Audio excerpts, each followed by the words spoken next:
Ng araw po, ito po yung 3D ng bahay na ginagawa natin ngayon. Yan, sa harapan niya may jalousie dito, may jalousie din sa taas. Tapos meron na rin ditong um, pangalan to, mga wall lamps, dalawa yan dyan. Dapat meron din sa taas, dalawa rin, 1, 2. Tapos ngayon, pagpasok dito, naka-tiles yung parang Porsche, wala namang kailangan na harang dito. Ayan. Tapos yung pinto, sana palabas yung bukas. Kasi wala na tayong space sa loob pagka paloob pa yung bukas. Pagpasok mo dyan, dapat yung tiles dito sa unang metro, dito ay kagaya sa labas. Tapos mas mababa itong gray na to, tsaka itong gray na to sa labas. Tapos may isang step dito, akit ka dyan. Yan sa may mat na yan, nandoon yung totoong step, yung unang step. Tapos lalagyan natin dito ng PVC na flooring. Yan, sarap natin yung pinto. Pagpasok pa lang dito, meron tayo ditong cabinet, lagay ng mga sapatos. So, mas mababa itong area na to, kapareho nung tile sa labas.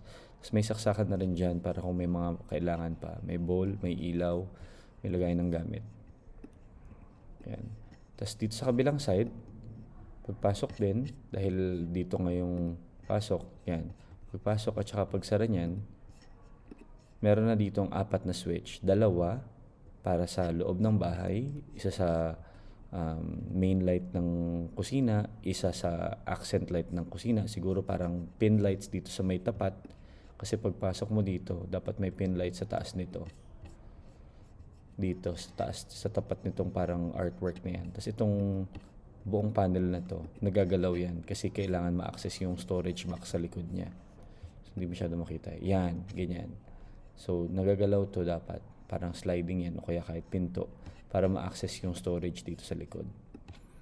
Tapos dito naman, may salamin dyan. Tapos sa kabila, nandito ngayon yung kusina.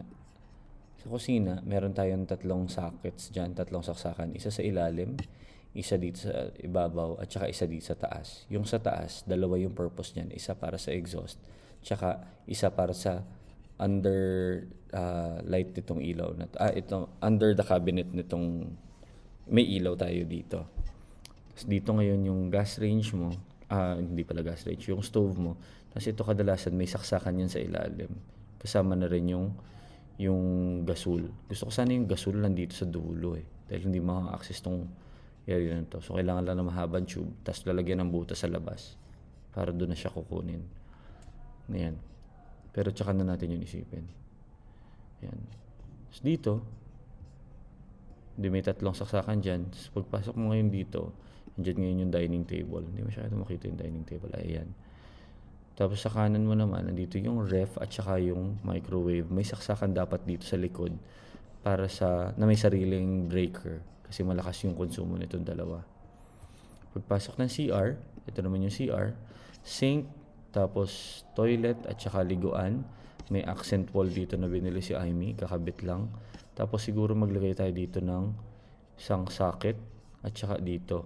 Isa para sa heater, water heater. Tapos dito, kung may mga kailangan man na blower o kung ano man. Maliit lang yung sink na binili ko, so sigurado kung kasya yun dyan. Ayan. Tapos, tayo ngayon dito. Dito, yan na yung couch, ito yung dining table, ito may saksakan dyan na nakaabang para pwede kang magsaksak habang nandito ka or pwede kang mag-charge kahit nakaupo ka dito. Tapos dito sa kabilang side, sa labas ng CR, meron dito 2 switch. Isa para sa main light, makikita natin yung main light dito mamaya, nasa second floor nakakabit kasi high ceiling ito. High ceiling. Tapos yung kabila naman ay para sa ito, para sa dining table. Para sa dining table. Yan. So, yung 2 switch na yan. Pagpunta dito, may 2 switch din dito. Isa para dito sa laundry area at isa for abang natin siguro parang secondary light. Baka mga pin lights lang. Kung gusto natin ng medyo mahinang ilaw lang. Tapos, dito rin, bago lumabas, meron ditong isa pang saksakan para pwedeng lagyan dito ng phone o kung anumang appliance. Pwedeng lagyan ng electric fan dito. So, paglabas mo dito, andyan naman ngayon yung laundry area. Kalahati nito naka-tiles, kalahati hindi. Para pwedeng lagyan ng mga pebbles, pwedeng lagyan ng mga fake na grass. Tapos yan. Tapos dito may sink din dito para hugasan ng kung ano-ano. Tsaka meron ditong, bukod sa may sarili siyang faucet dito at may sarili rin tong faucet, parang 3 faucet yan. Isa papasok dito, isa pa ganito. Tapos yung isa siguro naka 3-way lang para meron ka ring hose dito. Para kung maghugas dito ng mga gamit, ng bike, ganyan, pwede dyan. So, kailangan dito magkaroon ng labasan din ng tubig. Ayan. Sakit tayo ngayon sa second floor. Second floor. So, sa second floor, pag akyat naman dito, nandun, binuhay mo tong ilaw na to gamit yung switch sa may CR sa baba. Pero paakyat ka na, pwede mong patayin yung main ilaw na yan gamit itong switch na to. So, naka 3-way ito. Yan. Tapos itong isang katabi niya na ilaw, para naman yan dito sa main light ng bedroom. Pwede rin natin dito lagyan ng 3-way na na ilaw para yung isa pang accent na ilaw dito sa buong bedroom. Mahinang ilaw lang. Yan. Pagpasok din dito, meron ditong parang wall. Tapos meron sigurong sliding yan na didiretso hanggang dito o kaya kahit yung accordion, kahit alin sa dalawa. Sa likod niya, kalahati ng bedroom, nandyan yung unang cabinet. Tapos dito, may mababang cabinet kasama na yung TV dyan. Kahit wag na natin gawing full size na cabinet yan. Tapos dapat syempre may saksakan din dito. So on the other side, dito naman yung bed. Naglagay lang ako dito ng sofa bed para pag may mga bisita, pwede makitulog din. Tapos dito maglagay tayo ng isang saksakan kasi pang-charge din ng phone dyan. Kahit nasa bed. Dito, may maliit tayong study area. So dapat may abang din na saksakan dito sa ilalim. O kahit saan, kahit alin dyan. Tapos may switch ulit tayo dito, tsaka yung second cabinet natin. Baka gawin ko na lang na yung cabinet dito ay naka-combine dito sa table para may table pa rin. Tapos ngayon dito, may switch ulit tayo dito. Yung switch dito, yung isa ay nakatutok sa labas. Yan. Meron tayo ditong wall lights kagaya nung nasa first floor. Tapos yung second switch natin doon, yun naman ay para sa spotlight. May spotlight tayo dito sa taas dito na nakatutok palabas.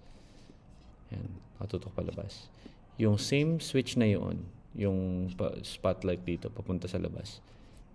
Maganda sana kung accessible din yun sa baba. Kung pwede tayong lumipat sa ground floor. So, dalawa dito para sa kitchen na ilaw, main ilaw at saka accent na ilaw or yung anong pangalan nito? Yung rail lights dito. Tapos yung pangalawa at saka pangatlo at pang-apat. Yan yung spotlight sa taas. Yung isa dyan. Tapos yung isa, ito. Itong ilaw na to. Yan lang. Yun lang po. At last one ay yung aircon natin dito. Dapat may sarili rin siyang switch. May sarili siyang breaker. That's it.